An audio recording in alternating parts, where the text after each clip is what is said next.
দক্ষিণ পূর্ব এশিয়ার দুই দেশের সীমান্ত পরিস্থিতি উত্তপ্ত। ৩ দিন ধরে চলা থাইল্যান্ড কম্বোডিয়া সংঘাতে প্রাণ হারিয়েছে ৩০ জনেরও বেশি, বাস্তুচ্যুত লক্ষাধিক। এই সংঘাত নিয়ন্ত্রণ করতে এবার সরাসরি হস্তক্ষেপ করলেন মার্কিন প্রেসিডেন্ট ডোনাল্ড ট্রাম্প। স্কটল্যান্ড সফরের ফাঁকেই ফোনে কথা বলেছেন দুই দেশের নেতার সাথে। ফোনালাপে কী নিয়ে আলোচনা হলো আর দুই দেশের মধ্যে শান্তি প্রতিষ্ঠা কতটা সম্ভব, বিস্তারিত জানাচ্ছেন ইশতিয়াক হোসেন। ওয়াশিংটন, নমপেন ও ব্যাংকক, ৩ দিকেই কূটনৈতিক তৎপরতা চলছে থাইল্যান্ড ও কম্বোডিয়ার মধ্যে চলমান সংঘাত থামাতে। এশিয়ার এই দুই দেশের সীমান্তবর্তী অঞ্চলে তৃতীয় দিনে গড়ানো রক্তক্ষয়ী লড়াইয়ে এখন পর্যন্ত প্রাণ হারিয়েছেন ৩০ জনেরও বেশি, বাস্তুচ্যুত হয়েছেন প্রায় ১,৭৫,০০০ মানুষ। এমন পরিস্থিতিতে দুই দেশে শান্তি প্রতিষ্ঠিত করার লক্ষ্যে হস্তক্ষেপ করেছেন যুক্তরাষ্ট্রের প্রেসিডেন্ট ডোনাল্ড ট্রাম্প।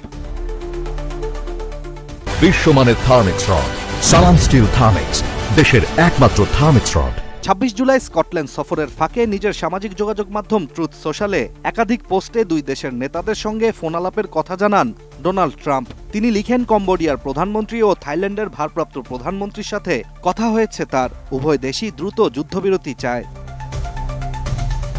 যুক্তরাষ্ট্রের প্রেসিডেন্ট আরও জানান, তিনি দুই পক্ষকে যুদ্ধ থামানোর অনুরোধ জানিয়েছেন এবং আশাবাদ প্রকাশ করেন যে খুব দ্রুত একটি শান্তিপূর্ণ সমাধান আসবে। তবে সংঘাত চলমান থাকলে তিনি সতর্ক করে জানিয়েছেন, যুদ্ধ না থামলে থাইল্যান্ড ও কম্বোডিয়ার সাথে যুক্তরাষ্ট্রের বাণিজ্য আলোচনা স্থগিত থাকবে। ট্রাম্পের এই হস্তক্ষেপকে স্বাগত জানিয়েছে দুই দেশই।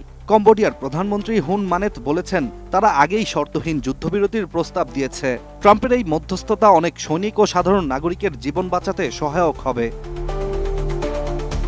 অন্যদিকে থাইল্যান্ডের ভারপ্রাপ্ত প্রধানমন্ত্রী ফুমথাম প্রেসিডেন্ট ট্রাম্পকে ধন্যবাদ জানিয়ে বলেন, তিনিও শান্তি চান, তবে কম্বোডিয়ার পক্ষ থেকে আন্তরিকতার পরিচয় পাওয়া দরকার।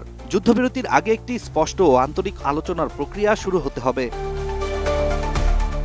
বিবিসির একটি প্রতিবেদন থেকে জানা যায়, থাইল্যান্ড ও কম্বোডিয়ার সংঘাতের সূত্রপাত ঘটে ২৪ জুলাই, যখন দুই দেশই একে অপরের বিরুদ্ধে সীমান্ত লঙ্ঘনের অভিযোগ আনে। থাইল্যান্ডের দাবি, কম্বোডিয়ার সেনারা ড্রোন দিয়ে তাদের সেনাদের গতিবিধি নজরদারি করছিল।